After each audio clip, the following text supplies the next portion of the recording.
उत्तर प्रदेश सरकार के महत्वाकांक्षी मिशन शक्ति अभियान के तहत अयोध्या में महिला पुलिस सम्मान और स्वावलंबन को लेकर एक महत्वपूर्ण गोष्ठी का आयोजन किया गया। यह आयोजन अयोध्या के वरिष्ठ पुलिस अधीक्षक डॉक्टर गौरव ग्रोवर और मिशन शक्ति अभियान के जनपदीय नोडल अधिकारी पुलिस अधीक्षक ग्रामीण बलवंत कुमार चौधरी के नेतृत्व में किया गया। गोष्ठी में जनपद के सभी थानों का नियुक्ति, महिला बीट पुलिस कर्मियों को आवश्यक दिशा निर्देश दिए गए। इस अभियान के अंतर्गत जनपदीय पुलिस द्वारा ग्रामों, कस्बों, मोहल्लों, शिक्षण संस्थानों और सार्वजनिक स्थलों पर चौपाल लगाकर महिलाओं, बालिकाओं और छात्राओं को उनके अधिकारों और उपलब्ध जानकारी हेल्पलाइन सेवाओं की जानकारी देकर जागरूक किया गया।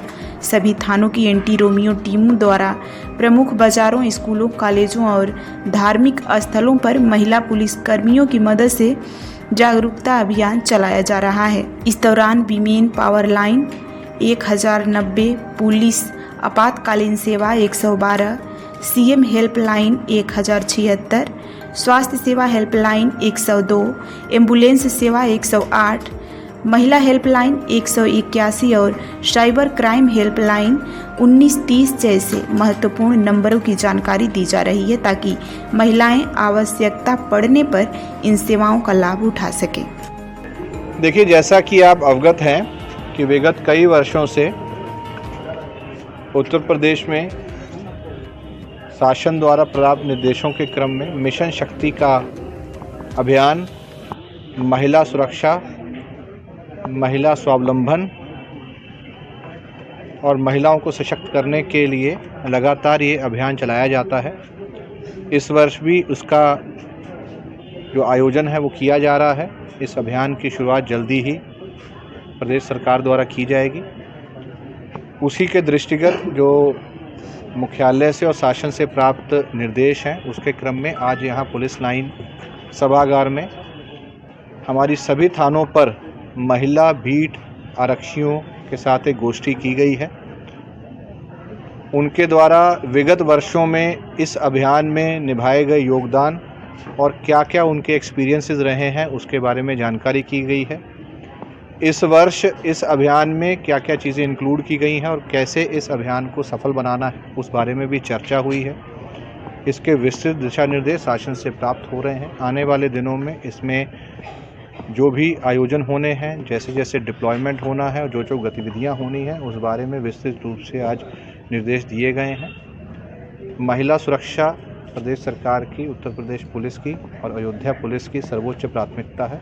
इसको और कैसे सुदृढ़ किया जाना है उसी दिशा में ये पूरा अभियान जो है बहुत जल्दी इसका शुभारंभ किया जाएगा। जैसे ही निर्देश प्राप्त होंगे, ये हर वर्ष इसी समय पर ये अभियान चलाया जाता है। उसकी पूरी रूपरेखा जल्द ही हम लोगों को प्राप्त। अच्छा सर, पहले शुक्रवार को 2013 बैच के आईपीएस अधिकारी जयप्रकाश सिंह ने उन्नाव के पुलिस अधीक्षक का पद संभाला। कार्यभार ग्रहण करते ही उन्होंने जिले में महिला सुरक्षा और त्वरित न्याय को अपनी प्राथमिकता बताते हुए कहा कि थाने में आने वाले प्रत्येक पीड़ित की फरियादी को गंभीरता से सुना जाएगा और उनका न्याय संगत समाधान पुलिस की पहली जिम्मेदारी होगी। जयप्रकाश सिंह ने महिला अपराधों के प्रति जीरो टॉलरेंस नीति अपनाने का ऐलान किया। उन्होंने कहा कि चाहे कोई भी घटना बड़ी या छोटी हो, महिलाओं की सुरक्षा और सम्मान को सर्वोच्च महत्व दिया जाएगा। उन्होंने यह भी कहा कि झूठी एफआईआर के मामले को बर्दाश्त नहीं किया जाएगा और दोषियों पर कड़ी कानूनी कार्रवाई होगी। अपने अनुभव साझा करते हुए जयप्रकाश सिंह ने बताया कि उन्होंने कानपुर ग्रामीण, इटावा और लखनऊ जैसे महत्वपूर्ण जिलों में पुलिसिंग की जिम्मेदारी निभाई है, जहां उन्होंने कानून व्यवस्था को सुदृढ़ बनाने के लिए काम किया। उनका उद्देश्य उन्नाव में भी पुलिस जनसंपर्क को बेहतर बनाकर जनता और पुलिस के बीच विश्वास कायम करना है। नए पुलिस कप्तान का लक्ष्य अपराध नियंत्रण के साथ साथ सभी वर्गों को सुरक्षित माहौल उपलब्ध कराना है, जिससे जिले में कानून व्यवस्था की स्थिति और बेहतर हो सके। महिला उत्पीड़न रोकने का, महिलाओं से संबंधित अपराध को न्यूनतम स्तर पर ले जाने का, भ्रष्टाचार पे जीरो टॉलरेंस का है। ये सब मुद्दों पे जो सरकार की मंशा है उस पर 100% काम करते हुए हम एक प्रयास करेंगे कि आम आदमी को जहाँ से इसकी समस्या का समाधान हो सकता है वहीं से समाधान हो। किसी भी आदमी को अपने अगले सोपान पे न जाना पड़े, तो कोशिश होगी थाने से अगर समस्या का समाधान हो सकता है तो थाने स्तर पर ही होगा। अगर इस तरह की हमको किसी भी थाने शिकायत आती है कि वहाँ से समस्या का समाधान नहीं होगा तो उनके विरुद्ध हम कार्रवाई करेंगे। पूरी तरह से कोशिश करेंगे कि महिला उत्पीड़न संबंधी कोई भी अपराध अगर घटित हुआ है तो वहाँ मौके पे अधिकारी तत्काल पहुँचे और जो भी अपराधी है उसके विरुद्ध ऐसी कार्रवाई की जाए कार्रवाई कि भविष्य में एक और नजर बने और इस तरह के अपराधों के हम पूरी तरह से नियंत्रण। गोंडा के गांधी पार्क में चल रही 15 दिवसीय मोदी प्रदर्शनी इन दिनों शहरवासियों के बीच आकर्षक का केंद्र बनी हुई है। शनिवार को प्रदेश के प्रभारी मंत्री दारा सिंह चौहान ने प्रदर्शनी का अवलोकन किया और इसे युवाओं के लिए प्रेरणादायी बताया। प्रदर्शनी में प्रधानमंत्री नरेंद्र मोदी के जीवन संघर्ष, सामाजिक कार्यों और राष्ट्र निर्माण में उनके योगदान को चित्रों व विवरणों के माध्यम से प्रदर्शित किया गया। विकसित भारत आधारित सेक्शन के खास तौर पर दर्शकों का ध्यान खींचा। इस मौके पर भाजपा कार्यकर्ता, पदाधिकारी और बड़ी संख्या में स्थानीय लोग मौजूद रहे। प्रदर्शनी 2 अक्टूबर तक निःशुल्क जनता के लिए खुली रहेगी। इस दौरान एक प्रेस वार्ता में प्रभारी मंत्री दारा सिंह चौहान ने राहुल गांधी के हालिया बयान पर चुटकी लेते हुए कहा कि जिस हाइड्रोजन बम का शोर मचाया जा रहा है उसमें कुछ नहीं निकला, खोदा पहाड़ निकली चूहिया। वही कहावत चरितार्थ हुई है। मंत्री ने प्रधानमंत्री नरेंद्र मोदी को गरीबों का सच्चा हितैषी बताते हुए कहा कि उनकी नेतृत्व क्षमता ही आज भारत को वैश्विक मंच पर मजबूत करने में स्थापित कर रही है। अब राहुल गांधी जी क्या बोलते हैं, कब क्या बोल देंगे, अभी आपने देखा होगा किस तरीके से सनसनीखेज जो समाचार उनके सामने आया और देश के सामने देश के लोग समझते थे। आप लोगों के मन में भी ये रहा होगा कि आखिर वो हाइड्रोजन बम जो फूटने वाला है वो कौन सा है, लेकिन आपने देखा कि खोदा पहाड़ निकली चूहिया वाली चरितार्थ सही हो गई कि उसमें कुछ भी नहीं रहा। इसलिए कौन क्या कहता है, इससे प्रधानमंत्री और भारतीय जनता पार्टी की सरकार पर कोई असर पड़ने वाला नहीं है। माननीय प्रधानमंत्री जी पूरी तरीके से गरीबों के साथ खड़े हैं, इसलिए गरीबों को जब जब आवश्यकता पड़ी है गरीबों के लिए हमेशा राहत लेकर के आए हैं, उनको राहत दिया है। के प्रभारी मंत्री ने जो कहा कि अब नेपाल वाली स्थिति होगी, जेएनजी की तरह या वोट चोरी हो रहा है, जिस तरीके से इस तरीके से यहाँ की जनता भी सड़कों पर आएगी तभी खत्म होगा वोट चोरी का। देखिए कौन क्या कहता है, भारतीय जनता पार्टी पे कोई असर पड़ने वाला नहीं है, लेकिन कल से इसको लेकर के जो नेपाल वाली स्थिति पर तमाम आपने पैनल में देखा होगा कि इस सरकार में केवल इमरजेंसी को छोड़ करके, जब इस देश में इमरजेंसी लागू थी, इमरजेंसी में ऐसे तमाम हर दल के लोगों ने जब ऐसे तानाशाही सरकार के खिलाफ संघर्ष करने का काम किया है, उस अवधि के छोड़ के जिन्हें कई सालों तक जेल के सलाखों में रहना पड़ा, जिन्हें लोकतंत्र सेनानी का खिताब भी मिला है, तब को छोड़ करके आज तक देश में कोई ऐसे हालात पैदा होने वाली नहीं है कि इस तरह की स्थिति पैदा हो। मंत्री जी, आप गोंडा के प्रभारी मंत्री, इस देश के 140 करोड़ लोगों, जो गरीब लोग हैं, बेबस लाचार हैं, मध्यम वर्ग के लोग हैं, जिनको राहत प्रदान करने के लिए उन्होंने जीएसटी को जो कई स्लैब में था, कई श्रेणियों में था, उन्होंने 2 श्रेणी में कर दिया है और ऐसे तमाम तरह की सुविधा उन्होंने दिया है जिसकी लोग कल्पना भी नहीं करते थे।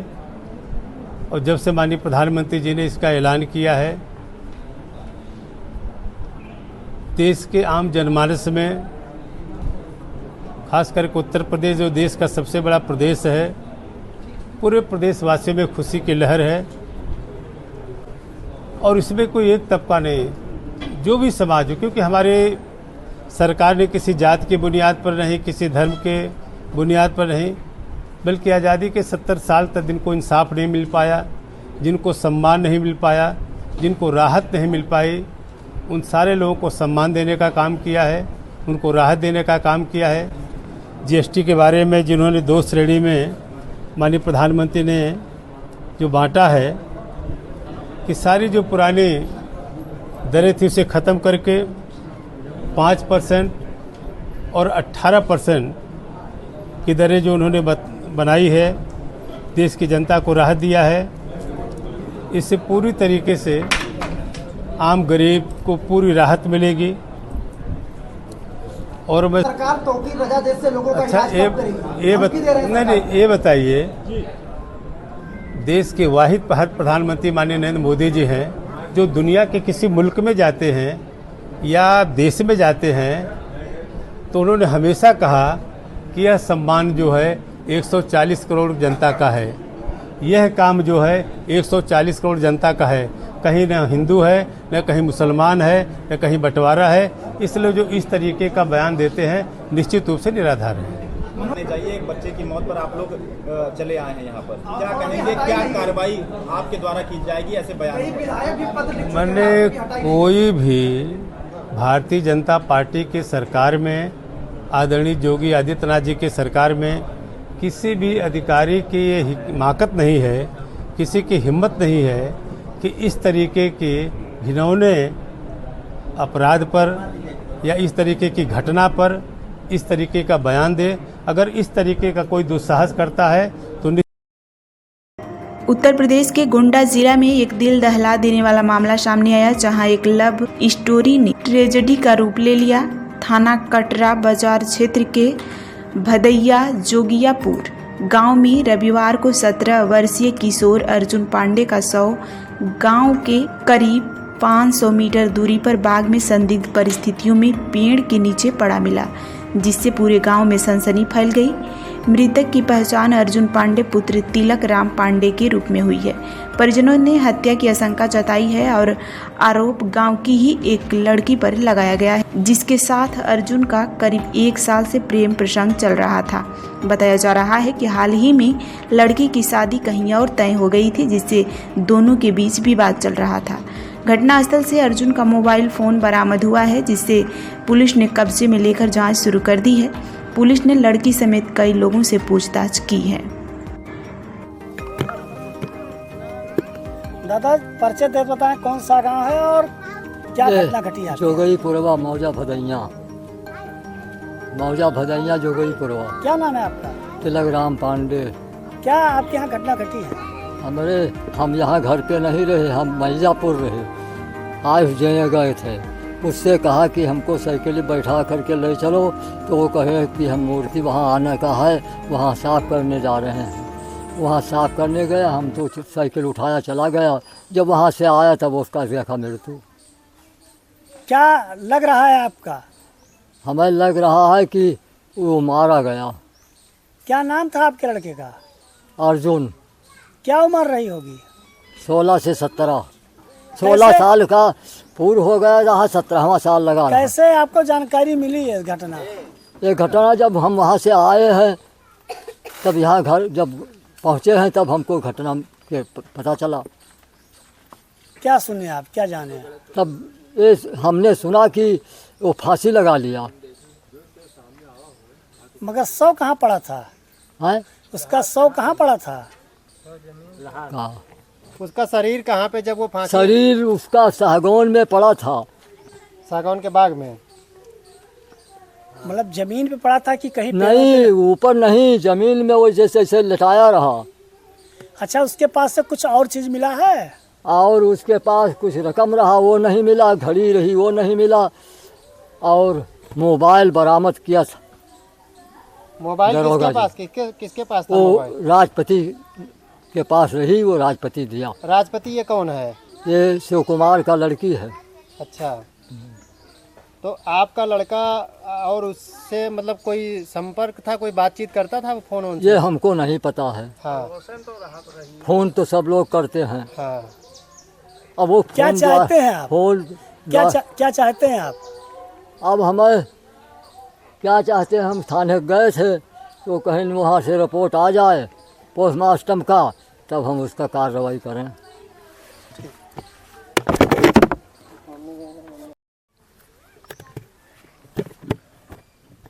क्या नाम है भैया आपका? My name is Pavan Kumar Pandey. My brother name Arjun Pandey. मैं कल दुर्गा पूजा के लिए तैयारी कर रहा था, वहाँ पे साफ़ सफाई कर रहा था। ठीक है, वो हमारे साथ में था, साफ़ सफाई करवा रहा था। वहाँ से आया, फिर यहाँ पे हमारे परिवार लोग अपने सब लोग अपने ससुराल चले गए। आया वहाँ पे हम लोग को परोस के खाना खिलाया। ठीक है, और अपना भी खाया। उसके बाद में हम लोग कल 1:30-2 बजे की बात है। हम लोग फिर सो गए। उसके बाद में उसको बुलाया गया, पता नहीं किसने बुलाया, फिर वहाँ पे गया। फिर मैं यहाँ से गया तो वो मेरे को मिला, यहाँ से मेरे को सूचना दिया गया कि हाँ वो मृत्यु हो गई उनकी। मैं वहाँ पे पहुँचा, मेरे को एक लेडीज मिली वहाँ पे जो हमारे गांव की रहने वाली है, हमारा चाचा की लड़की है, नाम है उसका पिंकी। और दूसरी लड़की है हमारे, वो भी चाचा की लड़की है, उसका नाम है राजपति। और हमको दोनों लोग वहाँ पे मौके पे मिले हैं, ठीक है। उसको कुल मिला के मैं इतना जानता हूँ, आपसे लोग से निवेदन है उसको सज़ा दीजिए। और दूसरी बात ये है कि उसको अब आत्महत्या नहीं किया गया, उसको मारा गया है और बहुत बुरी तरह से मारा गया है। वो हमारा छोटा भाई था, हम लोग साथ ही में रहते थे, हम लोग से हमारा छोटा भाई था वो। आप लोग से निवेदन है। क्या उम्र रही, क्या नाम उसका अर्जुन पांडे नाम है और उसका उम्र तकरीबन 16 से 17 साल की उम्र थी। और साथ में वो हाई स्कूल में पढ़ाई भी करता था, काफ़ी ज़्यादा होशियार था। हम लोग का काफ़ी रहने कौन सा गांव है ये जोगईपुरवा है, मौजा फंदैया लगता है। कितने बजे की घटना थी ये तकरीबन 2-2:30 बजे की थी। अच्छा, सबसे पहले किसने देखा? सबसे पहले उसके भाई ने, छोटे वाले भाई ने देखा, मेरे को इन्फॉर्मेशन दिया, यहाँ पे घर पे आके बताया। पुलिस कब आई? पुलिस आई है काफ़ी देर बाद, 1 घंटे के बाद आई है पुलिस। शव को कहाँ से पहले उठा लाए? वहाँ से उठा लेके हम बाहर आए हैं। जब उसको देखा मैंने, उठा लेके आया, मैं सोचा थोड़ी बहुत जान बची होगी, मैं डॉक्टर के पास लेकर जाऊंगा, उनको बताऊंगा, दिखाऊंगा। पुलिस का इंतजार नहीं किया आपने? हाँ नहीं किया, क्योंकि दिमागी नहीं काम किया। वो मेरा भाई था, मैं उसको सीधा गोदी में उठा लिया और लेके भागा कि उसकी जान रही। थाने में कोई तहरीर दिया गया है? तो अभी तो फिलहाल कोई नहीं बोले हैं, रिपोर्ट आएगा, रिपोर्ट आने के बाद आपकी कार्रवाई की जाएगी। फिलहाल वहाँ पे गए हैं, हम लोग को वापसी कर दिया गया है कि बोले हैं जब तक रिपोर्ट नहीं आएगी। सब पीएम के लिए गया है? पीएम के लिए? हाँ, पोस्टमार्टम के लिए गया है। वहाँ से अभी आ रही है, आधे घंटे में आ जाएगी। क्या कोई शक वक है आप लोगों को किसी पर? हाँ शक है, इन्हीं 2 लोग के ऊपर शक है, पूरा शक नहीं। क्या फोन से कहीं बात करता था आपका भाई? हाँ, जब मैं वहाँ पे गया तो मैंने उनसे रस्सी भी मांगा और फ़ोन भी मांगा, वहाँ पे कुछ बरामद नहीं हुआ। मैंने बोला उतारा किसने, तो बोली मैंने उतारा है। तो मैंने उससे बोला कि मुझे रस्सी और उसका जो फ़ोन है, वॉच है, वो मेरे को पूरा बरामद चाहिए। वो बोली मेरे पास नहीं है। बाद में सब बरामद हुआ, उसका फ़ोन उसी के पास मिला, उस लड़की के पास मिला और पुलिस वाले फ़ोन को लेकर गए हैं जांच करने के लिए। गोंडा जिला पंचायत सभागार में शुक्रवार को पहली बार भारतीय वानिकी अनुसंधान एवं शिक्षा परिषद के तत्वावधान में वृक्ष उत्पादन मेले का आयोजन किया गया। कार्यक्रम का शुभारंभ केंद्रीय विदेश एवं पर्यावरण, वन एवं जलवायु परिवर्तन राज्य मंत्री कीर्तिवर्धन सिंह उर्फ राजा भैया और जिलाधिकारी प्रियंका निरंजन ने संयुक्त रूप से किया। मेले के दौरान हजारों किसानों को कृषि वानिकी अपनाने के लिए प्रेरित किया गया। साथ ही 20 प्रगतिशील किसानों को विशेष योगदान के लिए सम्मानित भी किया गया। आयोजन का उद्देश्य किसानों को वृक्ष आधारित खेती के प्रति जागरूक कर उनकी आमदनी बढ़ाने के उपायों से अवगत कराना था। इस अवसर पर मीडिया से बातचीत करते हुए केंद्रीय राज्य मंत्री कीर्तिवर्धन सिंह ने कांग्रेस नेता राहुल गांधी के सड़क पर उतरने संबंधी बयान पर तंज कसते हुए राहुल गांधी को थोड़ा भ्रम है, जिसे जनता जल्द ही तोड़ देगी। नेपाल और बांग्लादेश में आंदोलन भ्रष्टाचार के खिलाफ हुए थे, लेकिन भारत में बदलाव हमेशा लोकतांत्रिक और शांतिपूर्ण ढंग से आया है। कार्यक्रम में विभिन्न विभागों के प्रदर्शनी भी लगाई गई, जहां किसानों को पौधारोपण, वन संरक्षण और पर्यावरणीय संतुलन से जुड़ी तकनीकी जानकारी प्रदान की गई। आयोजन को लेकर किसानों और अधिकारियों में खासा उत्साह देखने को मिला। राहुल गांधी जी को थोड़ा भ्रम है और वो भ्रम जल्दी ही जनता तोड़ देगी। इसके बारे में मुझे ज़्यादा कुछ नहीं कहना है। जो वो एक तुलना कर रहे हैं नेपाल के साथ या बांग्लादेश के साथ, मैं आपसे कहना चाहता हूँ कि जो सड़कों पे उतारने के लिए लोगों को कह रहे हैं, उत्तेजित कर रहे हैं, अगर आप ध्यान दीजिए तो अगर बांग्लादेश में जो कुछ भी हुआ है या नेपाल में जो रेवोल्यूशन हुआ है, वो नाराज़गी क्या थी? वो नाराज़गी थी भ्रष्टाचार को लेकर, और भ्रष्टाचार के खिलाफ नेपाल में इतने बड़े प्रदर्शन हुए, हिंसक प्रदर्शन हुए, जिसका दुख है। लोगों की जानें गई, इनोसेंट लोग बेचारे मारे गए, ये बहुत ही दुखदाई है। लेकिन उसी तर्ज पे जो लोग ये बातें कह रहे हैं, मैं उनको ध्यान दिलाना चाहता हूँ कि हमारा देश में बिना किसी हिंसा के आदरणीय महात्मा गांधी जी के पद चिन्हों पर चलते हुए हम लोगों ने अंग्रेज़ों के राज से छुटकारा पाया और हमारा देश आज़ाद हुआ। और उसी तरह बिना किसी हिंसा के लंबे समय तक हमारे देश में जो भ्रष्ट सरकारें चल रही थी, 2014 में हमारे नवयुवक, हमारे बुजुर्ग, हमारे कार्यकर्ता, देश की जनता एक होकर सड़क पर नहीं उतरी। वो बैलेट बॉक्स से, वो पोलिंग बूथ पर आके बैलेट बॉक्स से लड़ाई जीत चुकी है। हमारे यहाँ भ्रष्टाचार की कोई शिकायत नहीं है। हमारे यहाँ समान जनजीवन का स्तर हर साल आदरणीय प्रधानमंत्री जी के नेतृत्व में बढ़ता चला जा रहा है। तो वो जो राहुल गांधी जी सोच रहे हैं कि यहाँ भी एक रेवोल्यूशन करा देंगे, क्रांति फैला देंगे, क्रांति तो हो ही चुकी है 2014 में। वो क्रांतिकारी दल के लीडर आदरणीय मोदी जी हैं और आज भी उनके कदमों पर हम लोगों का देश विकास के बड़ी बड़ी ऊंचाइयों पर बढ़ता चला जा रहा है। हमारा देश आज चौथी सबसे बड़ी इकोनॉमी हो गया है और तीसरी बनने जा रहा है। तो यहाँ पे उनकी ये साजिशें कामयाब नहीं होंगी। यहाँ पे हमारा समाज खुश है। यहाँ पे जो मूलभूत सुविधाएं हैं उसके साथ साथ जो हमारे नवयुवकों का जो अरमान है, जो उनकी सोच है, जो उनके सपने हैं, उनको साकार करने के लिए भी हमारी सरकार महत्वपूर्ण कदम दिन पर दिन ले रही है। और इसलिए ये जो गोंडा जिला में शनिवार को सनसनीखेज घटनाक्रम सामने आया, जहां कटरा बाजार क्षेत्र के ग्राम बसंतपुर हरसोपट्टी गांव में 19 वर्षीय तारा देवी पर गांव के ही एक युवक ने धारदार हथियार से हमला कर गला रेत दिया।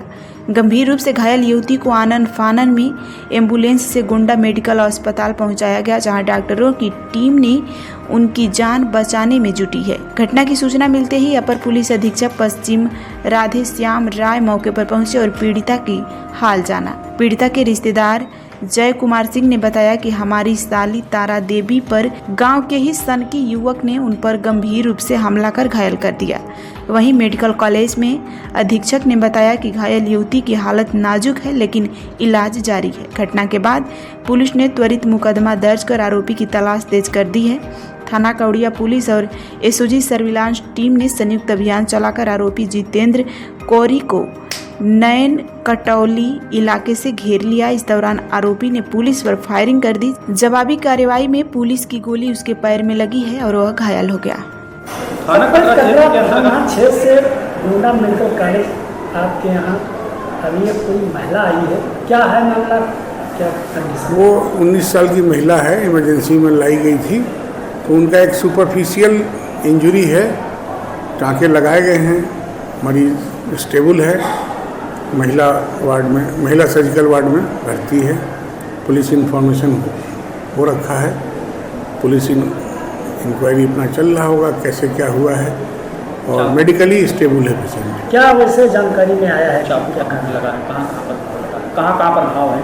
गर्दन के ऊपर है। कोई बताया गया है कि कोई आरोपी चोट लगाकर भाग गया है। मेरा नाम है सर जय कुमार सिंह। जय कुमार सिंह सर। कहाँ के रहने वाले हैं? हम बलीपुरा के सुजोत के रहने वाले हैं। ये कटरा थाना क्षेत्र में कहीं हाँ लड़की के साथ हुआ है, वो मेरी साली है सर। हाँ क्या हुआ है?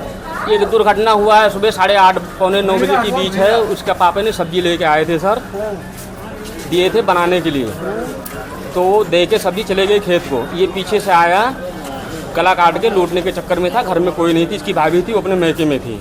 कौन है, कहाँ का है, कोई पहचान नहीं? हाँ सर, उसी के गांव का है वो। क्या नाम है उसका? सर नाम तो नहीं बता पाऊंगा, लेकिन तो मेरे जान पहचान का है, जाना ही पहचाना है वो बंदा। कौन सा गांव का मतलब है? ये सर बसंतपुर गांव का है। बसंतपुर। क्या नाम है लड़की का? लड़की का नाम है मुग्गा, मुग्गा कहते हैं लोग उसको, लेकिन तो उसका नाम उसके आईडी प्रूफ में होगा, आधार कार्ड में उसका नाम है। आप उनके रिश्तेदार है तो नाम तो? सर मेरी साली है सर वो। हाँ। उनके पिता का क्या नाम है? उनके सर मेरे ससुर का नाम है दीनानाथ सिंह। पुलिस कितनी देर में पहुंची? सर पुलिस तो मैं बता नहीं पाऊंगा क्योंकि मौके पे मैं घर से आया हूँ और डायरेक्ट मेरे को खबर मिली, मेरी घरवाली बताई कि तुम कहीं मत जाओ खेते पाते को। डायरेक्ट मेरी बहन को ऐसी दुर्घटना हुआ है और डायरेक्ट मेरे को लेके वहाँ चलो जिला अस्पताल। तो सर मेरे को यहाँ आना पड़ा। सर इसके बारे में तो मैं बता नहीं पाऊंगा, लेकिन तो लूटने का उसका 100% इरादा था कि घर में कोई नहीं है, काट पीट के और लूट के लेके चले जाते हैं। सर कहाँ पे चोट लगी है? इसकी चोट कहाँ लगी? गले कटे हैं सर, गला काट दिया है। उसके पापा सब्जी लेके आए थे, रखे थे, पीछे से बाल पकड़ के गला को रेत दिया। घर पे कोई था नहीं? कोई नहीं था सर मौके पे। घर में कोई नहीं था, छोटा सा बच्चा भी नहीं। लेकर आए हैं इस समय? इस टाइम लेके आए हैं जिला अस्पताल में सर। क्या स्थिति है? स्थिति तो सर मैं अभी अंदर गया नहीं हूँ, वो तो जाने पे पता लगेगा क्या माहौल है, क्या स्थिति है, क्या। पिता का क्या नाम है? पिता का नाम है सर वो दीनानाथ सिंह। आज दिनांक 20 सितंबर को थाना कौड़िया पुलिस से एक शातिर बदमाश की पुलिस मुठभेड़ हो गई। इस मुठभेड़ में पुलिस द्वारा आत्मरक्षार्थ की गई जवाबी फायरिंग में यह बदमाश गोली लगने से घायल हो गया, जिसे तत्काल उपचार हेतु जिला अस्पताल ले जाया गया। इस बदमाश का नाम जितेंद्र है, जो थाना कौड़िया क्षेत्र के ग्राम बसंतपुर डीहा का निवासी है। इस बदमाश के द्वारा आज सुबह करीब 9 बजे अपने पड़ोस में रहने वाली एक महिला पर चाकू से हमला करके घायल कर दिया गया था। उस घायल महिला को तत्काल जिला अस्पताल उपचार हेतु लाया गया, जहां उसका उपचार चल रहा है और वह सामान्य है और खतरे से बाहर है। इस घटना के संबंध में थाना कौड़िया पर घायल महिला के पिता के द्वारा लिखित तहरीर के आधार पर गंभीर धाराओं में मुकदमा पंजीकृत किया गया था तथा कौड़िया पुलिस द्वारा इस आरोपी की तेजी से तलाश की जा रही थी। इसके गिरफ्तारी के प्रयास के दौरान पुलिस से इस बदमाश की मुठभेड़ हो गई, जिसमें यह गिरफ्तार किया गया है और इस बदमाश के विरुद्ध थाना कौड़िया पुलिस द्वारा आवश्यक वैधानिक कार्रवाई की जा रही है। इस बदमाश के कब्जे से अवैध तमंचा, जिंदा व खोखा कारतूस मौके से पुलिस के द्वारा बरामद किया गया है। प्रकरण में अग्रिम वैधानिक कार्रवाई। बिजनौर से एक बड़ी और चौंका देने वाली खबर सामने आई है, जहां अमानगढ़ टाइगर रिजर्व क्षेत्र में प्रतिबंधित वन्य जीव के शिकार का मामला उजागर हुआ है। इससे वन विभाग और प्रशासनिक महकमे में हड़कंप मच गया है। मुखबिर की सूचना पर त्वरित कार्रवाई करते हुए वन विभाग की टीम ने 5 शिकारियों को गिरफ्तार कर उनके पास से एक बड़ी बिल्ली प्रजाति के एक वन्य जीव के अवशेष बरामद किए हैं। अधिकारियों का कहना है कि अभी यह स्पष्ट नहीं हो सका है कि शिकार किया गया जीव टाइगर है या लेपर्ड, क्योंकि मौके से केवल अवशेष बरामद हुए हैं, खाल नहीं। अवशेषों के परीक्षण के लिए देहरादून स्थित प्रयोगशाला भेजा गया है। रिपोर्ट आने के बाद ही स्पष्ट हो पाएगा कि किस वन्य जीव का शिकार किया गया है। धामपुर वन कार्यालय के चीफ कंजर्वेटर ऑफ फॉरेस्ट की अध्यक्षता में एक उच्च स्तरीय बैठक आयोजित की गई, जिसमें इस मामले की गहन समीक्षा की गई है। मुखबिर की सूचना के आधार पर एक डेरे से 5 शिकारियों को पकड़ा गया है। उनके पास से बड़ी बिल्ली प्रजाति के जीव के अवशेष मिले हैं। यह क्षेत्र उत्तराखंड से सटा हुआ है, इसलिए संभावना है कि यह टाइगर ही हो सकता है और लेपर्ड भी। पूरी सच्चाई जांच रिपोर्ट आने के बाद ही सामने आएगी। सर ये जो आज जो आपने ये तस्कर पकड़े हैं, ये क्या मामला है? ये कल रात को एक सूचना हम लोग को प्राप्त हुआ खास मुखबिर से, और उस सूचना के आधार पर हम लोग एक टीम गठित किए और टीम गठित होने के बाद जो जिस जगह का सूचना मिला था उस जगह पर हम लोग छापामारी किए। छापामारी के दौरान वहाँ पर कुछ हड्डियाँ बरामद हुआ और मौके से वहाँ पर कुछ लोगों को हम लोग अपने हिरासत में लिए हैं और ये अभी इनको हम लोग न्यायिक हिरासत में हम लोग भेजेंगे, सीजीएम कोर्ट, माननीय सीजीएम कोर्ट में हम प्रस्तुत करेंगे।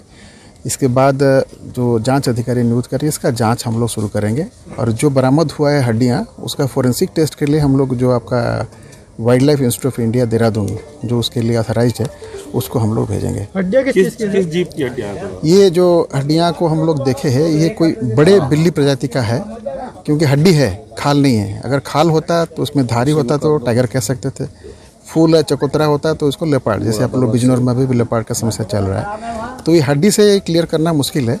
ये कोई बड़े बिल्ली प्रजाति का है, तो बड़े बिल्ली प्रजाति में या तो लेपर्ड आता है तो टाइगर आता है। कितने लोग गिरफ्तार हैं? 5 लोग गिरफ्तार हैं। सर ये बताएं कि ये जो संरक्षित क्षेत्र में से मिला है, तो क्या आप मानते हैं कि ये जो नेटवर्क है इनका इतना कितना बड़ा है, क्या नेशनल है या इंटरनेशनल कोई नेटवर्क है? ये इतना जल्दी उसको कहना मतलब ठीक नहीं रहेगा कि नेशनल है इंटरनेशनल है।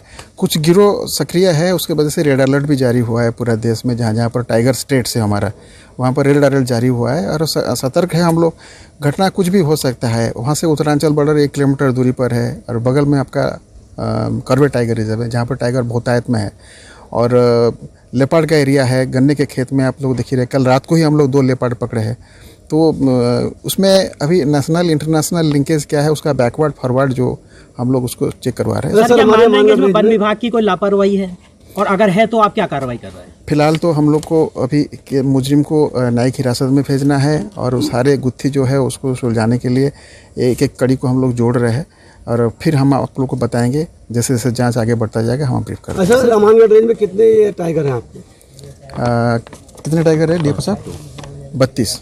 सर, जो अवशेष मिले हैं वो कितने पुराने आपको लग रहे हैं या एक पशु के हैं या ज़्यादा के हो सकते हैं? नहीं, एक ही पशु के हैं, एक ही पशु के हैं। ये लगभग क्योंकि बरसात का दिन है, उमस भी है, डिकम्पोजिशन रेट बहुत ज़्यादा होता है, तो अंदाज है 15-20 दिन पुराना है। सर, जो जिन्हें हिरासत में लिया क्या उनके पास से मिले हैं या निशानदेही पे कहीं और से मिले हैं? नहीं, वो जिस डेरे की बात कर रहे हैं उसी जहाँ पर सूचना मिला था उसी डेरे से प्राप्त हुआ है। सर, एक बात बताएं कि क्या अब जरूरत है कि रिजर्व क्षेत्र से वन गुजरों को पूरी तरह से बाहर निकाल दिया जाए? क्योंकि जब भी कभी टाइगर का शिकार होता है, किसी संरक्षित जीव का शिकार होता है, तो कहीं ना कहीं वन गुजरों का उसमें हाथ होता है। देखिए, पूरे देश में हमारा बहुत सारे टाइगर रिजर्व से ग्रामों को विस्थापित किया जाता है। वो विस्थापन जो है वो वॉलंटरी होता है, ज़बरदस्ती नहीं कर सकते। तो अगर यहाँ के लोग अगर वॉलंटरी जाना चाहते हैं तो उसको सरकार का उसमें बाकायदा पैकेज है उनको कि पर परिवार इतना दिया जाएगा या पर एडल्ट पर्सन जो है इतना धनराशि दिया जाएगा। वैसे प्रक्रिया अभी उत्तर प्रदेश में भी शुरू हो चुका है। कदनिया घाट टाइगर रिजर्व में हम लोग इसी साल करने जा रहे हैं और वन गुजर अगर वो बाहर जाना चाहते हैं तो हम लोग उनको बाहर बिल्कुल। Thank you sir. जनपद बिजनौर के धामपुर में शनिवार को आपातकालीन स्थिति से निपटने की तैयारियों को परखने के लिए एक व्यापक मॉक ड्रिल का आयोजन किया गया। यह अभ्यास के इंटर कॉलेज परिसर में तहसील प्रशासन की अगुवाई में संपन्न हुआ, जिसमें विभिन्न विभागों की सक्रियता और समन्वय का परीक्षण भी किया गया। मॉक ड्रिल के दौरान भूकंप जैसी आपदा की स्थिति को दर्शाया गया, जिससे इमारत के गिरने और छात्रों को फंसने का दृश्य तैयार कर राहत एवं बचाव कार्य का अभ्यास भी किया गया। इस दौरान दमकल विभाग, स्वास्थ्य विभाग, बिजली विभाग समेत तमाम संबंधित विभागों के अधिकारी एवं कर्मचारी मौजूद रहे और सभी जिम्मेदारियों का निर्वहन किया। मॉक ड्रिल में एसडीएम स्मृति मिश्रा और तहसीलदार धनराज सिंह भी मौजूद रहे। उन्होंने आपदा प्रबंधन की तैयारियों का जायजा लिया और संबंधित विभागों को समयबद्ध और समन्वित कार्यवाही के निर्देश दिए। इस अभ्यास का उद्देश्य संभावित आपदा की स्थिति में त्वरित, सटीक और प्रभावी प्रतिक्रिया देना सुनिश्चित करना था, ताकि जनहित को न्यूनतम किया जा सके। स्थानीय प्रशासन की इस पहल की सराहना क्षेत्रवासियों और स्कूल प्रबंधक द्वारा भी की गई। बिजनौर के धामपुर स्थित कन्या इंटर कॉलेज में आयोजित विज्ञान प्रदर्शनी में छात्राओं की रचनात्मक और वैज्ञानिक सोच की झलक देखने को मिली। कार्यक्रम में छात्राओं ने विज्ञान से जुड़े विभिन्न मॉडल प्रस्तुत किए, जो दर्शकों और निर्णायकों के आकर्षण का केंद्र रहे। सीनियर वर्ग के रंजन रानी और दिव्या चौहान ने पहला स्थान प्राप्त किया, जबकि निंदा को दूसरा स्थान मिला। जूनियर वर्ग में सुमैया खातून और अक्सा के क्रमशः पहला और दूसरा स्थान हासिल किया। विजेता छात्राओं को पुरस्कार देकर सम्मानित किया गया, जिससे उनका उत्साह और बढ़ा। इस अवसर पर धामपुर की उप जिलाधिकारी स्मृति मिश्रा ने मुख्य अतिथि के रूप में शिरकत की। उन्होंने छात्राओं को संबोधित करते हुए कहा कि विज्ञान और शिक्षा का समन्वय जीवन को नई दिशा देता है। ऐसे आयोजनों से छात्रों की प्रतिभा निखरती है और उन्हें भविष्य में आगे बढ़ने की प्रेरणा मिलती है। प्रदर्शनी का संचालन विद्यालय के प्रधानाचार्य रेखा देवी की अध्यक्षता में हुआ। उन्होंने अंत में सभी का आभार व्यक्त किया। कार्यक्रम का समापन राष्ट्रगान के साथ हुआ। प्रदर्शनी ने यह साबित कर दिया कि ग्रामीण और कस्बाई क्षेत्र की छात्राएं भी विज्ञान और नवाचार में किसी से कम नहीं हैं। बिहार के महुआ से खबर है, जहां बिहार अधिकार यात्रा के दौरान शनिवार की शाम पूर्व उप मुख्यमंत्री तेजस्वी यादव महुआ पहुंचे, जहां उन्होंने मंच से वोट चोर गद्दी छोड़ का नारा लगाते हुए जनता से बिहार में सत्ता पलटने की अपील की। तेजस्वी के निर्धारित समय से काफ़ी विलंब से शाम 7 बजे पहुंचने पर भारी संख्या में कार्यकर्ता मौजूद थे। पार्टी की ओर से विलंब के दौरान लोगों का मनोरंजन करने के लिए सांस्कृतिक कलाकारों को बुलाया गया, जिन्होंने चुनाव से संबंधित गीत प्रस्तुत कर माहौल बनाया। मंच पर तेजस्वी केवल 5 मिनट रुके और लोगों से वोट चोर गद्दी छोड़ का नारा लगाकर सत्ता पलटने का आग्रह किया। इसके बाद उन्होंने जय बिहार के नारे लगाकर अपने संबोधन समाप्त किया और हाजीपुर सेंदुआरी के लिए रवाना हो गए।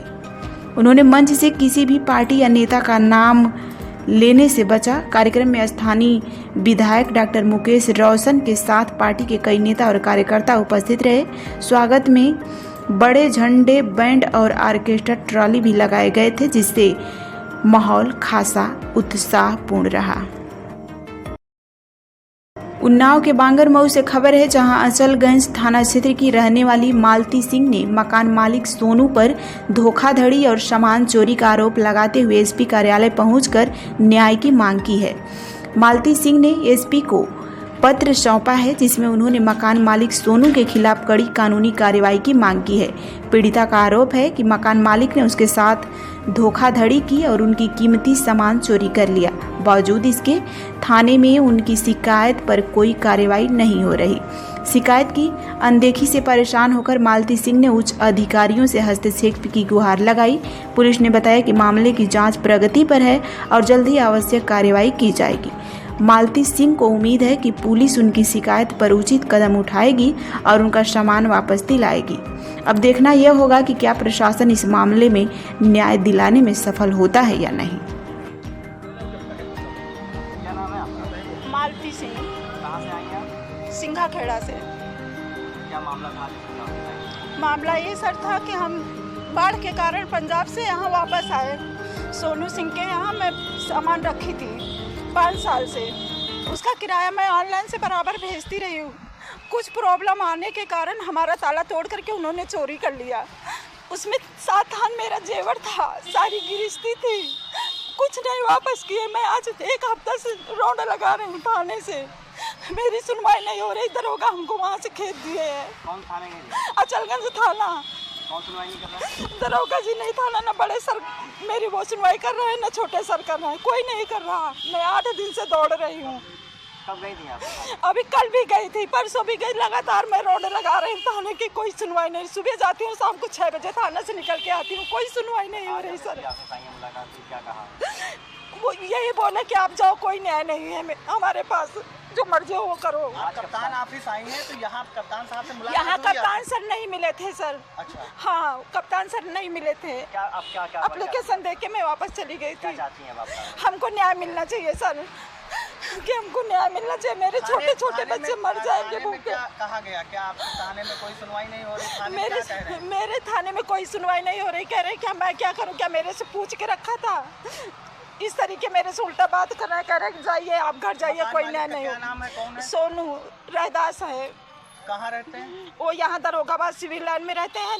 मकान वहाँ किराए पे उठाए हैं सोनू। कब से आप मकान किराए पे लिए थे? हमको 5 साल अभी पूरा नहीं हुआ, 4था साल चल रहा है। आप लगातार किराया भी देती थी? किराया बराबर देती रही। 2023 तक का मेरे पास रसीद है और उसके बाद 14,000 एडवांस में लिए थे मेरे से। सामान में क्या क्या किया है? सामान में 7 थान जेवर था, 3 बड़े बक्से थे, 2 बेड थे, 4 फोल्डिंग थी, गृहस्थी का सारा सामान सर था मेरा, और 2 अलमारी थी, मोटरसाइकिल थी, साइकिल थी। 12 साल हो गए हमको यहाँ रहते रहते, लेकिन 4 साल पूरा हुआ, पछुआ लगा है ये जुलाई से उनके यहाँ सामान रखे हुए। सामान नहीं दे रहे, क्या कहते हैं वो कहते कोई सामान नहीं था मेरे यहाँ, कोई सामान ही नहीं है जो आपको हम सामान दे, कोई सामान नहीं है। वो नहीं देना चाहते सामान, हमको वहाँ मारने की भी धमकी देते हैं। हम उनके घर गए, अपने जहाँ पे सामान रखा था वहाँ हमको मारने की धमकी दे रहे हैं। पूरा गांव इकट्ठा होकर के, जितने उनके परिवार के हैं, किराएदार की कोई वैल्यू नहीं, कोई इज्जत नहीं, कोई सुनवाई नहीं। हमको न्याय मिलना चाहिए। सिद्धार्थनगर जिला के जोगिया उदयपुर क्षेत्र अंतर्गत राप्ती नदी के किनारे स्थित संगलदीप गांव का अस्तित्व खतरे में है।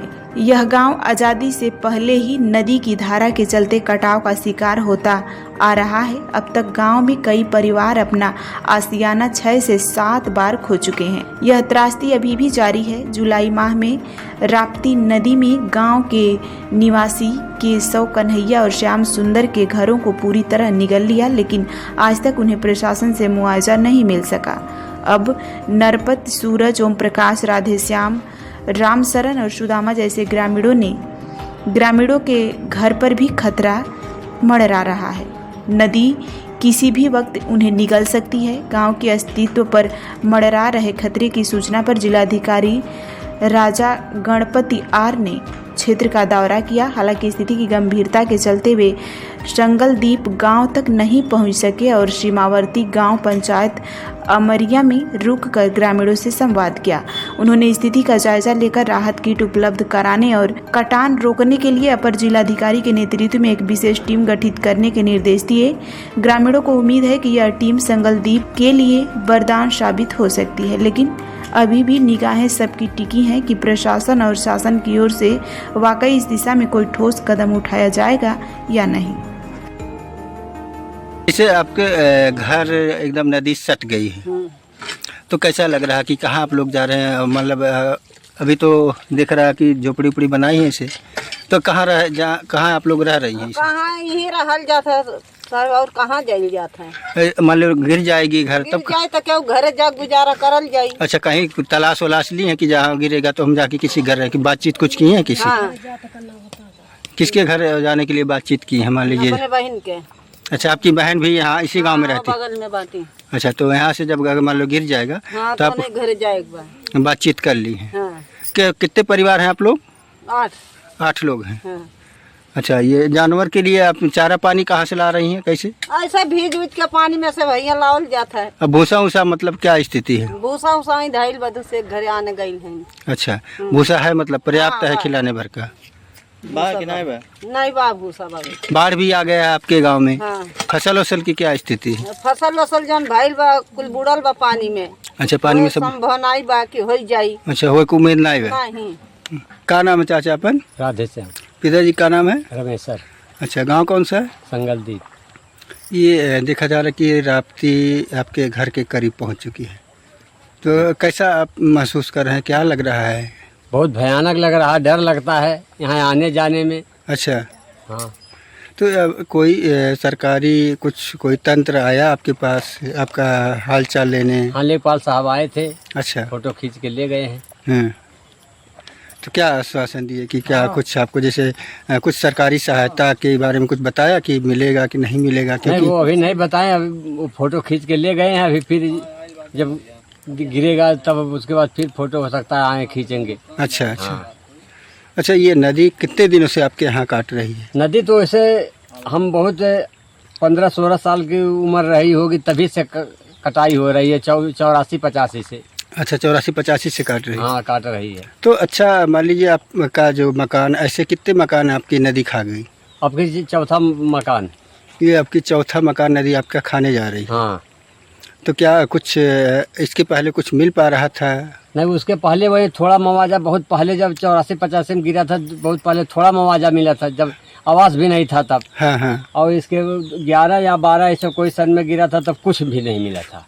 अच्छा, अभी घर गिरने वाली है तो आप कहाँ रह रहे हैं? क्या स्थिति है? अभी दूसरे के घर जाके सामान रखे, वहाँ पर रह रहे हैं। किसके घर रह रहे हैं? वो सिरपत यादव है। अच्छा, सिरपत यादव के हाँ। घर पे जाके आपका पूरा परिवार रह रहा है? हाँ। तो कैसे रह रहे हैं? मतलब उनका मकान है कि मतलब ऊंचे जमीन पे? नहीं, 2-3 भाई हैं वो। अच्छा। किसी के यहाँ कुछ सामान रखे, किसी के यहाँ कुछ, दोनों तीनों जन के यहाँ मिला के एक जन के यहाँ वो सारा है ऐसे खाली। अच्छा। वो सारा में सामान रखे हैं, वही बनाते खाते हैं। अच्छा। हाँ, तीनों जन मिला के सब सामान रखे। तीनों सहयोग दिए। कितने परिवार हैं आपके? कितने सदस्य हैं आपके घर? 5 परिवार है। 5 परिवार हैं। 5 लोग दूसरे घर पे अब जाके रह रहे हैं। नदी का पूरा जो रूप देख करके डर लग रहा है। ये कभी भी घर गिर सकता है। अच्छा, यहाँ पशुओं के लिए चारा वारा की क्या व्यवस्था है? पशु चारा के लिए कुछ भूसा वूसा? भूसा, हाँ भूसा घास यही सब है व्यवस्था। अच्छा, रखे भूसा वूसा है आपके पास? रखे हैं कि नहीं है? नहीं, इतने समय तो नहीं। तो भैंस आपके पास है कुछ जानवर? इतने समय जानवर भी नहीं रखे, बेच दिए थे घर गिरने से पहले। अच्छा, डर से कि परेशानी होगी अपने रहने में, तो जानवर के लिए और खोजना पड़ेगा जगह। बिल्कुल बिल्कुल, इसके लिए बेच दिए थे। ठीक है, तो लेखपाल साहब आए हैं तंजात पड़ताल करके? लेखपाल साहब 2 बार आए थे। अच्छा, बढ़िया, बहुत बढ़िया। मुंशी उनके 1 बार पहले आए। तो अभी आपके ये जो नदी किनारे एकदम सटे घर, किसका घर गिरने वाला है ऐसा आपको देखने को? हाँ, जैसे हमारा है, हमारे बाद ओम प्रकाश। अच्छा। और बड़े भाई हैं वो सुरजू नाम है। अच्छा। उसके बाद सागर। अच्छा। हाँ, ये 4 लोग का समझो करीब में आ गया। 4 नदी मतलब इसी सत्र में? हाँ। 2, 4, 10 दिन में जैसा भी समय लगे गिर सकता है। हाँ, गिर सकता है, आगे पीछे ऐसे गिर सकता है। ठीक। सर, आज संगलदीप में आप निरीक्षण करने हैं क्या?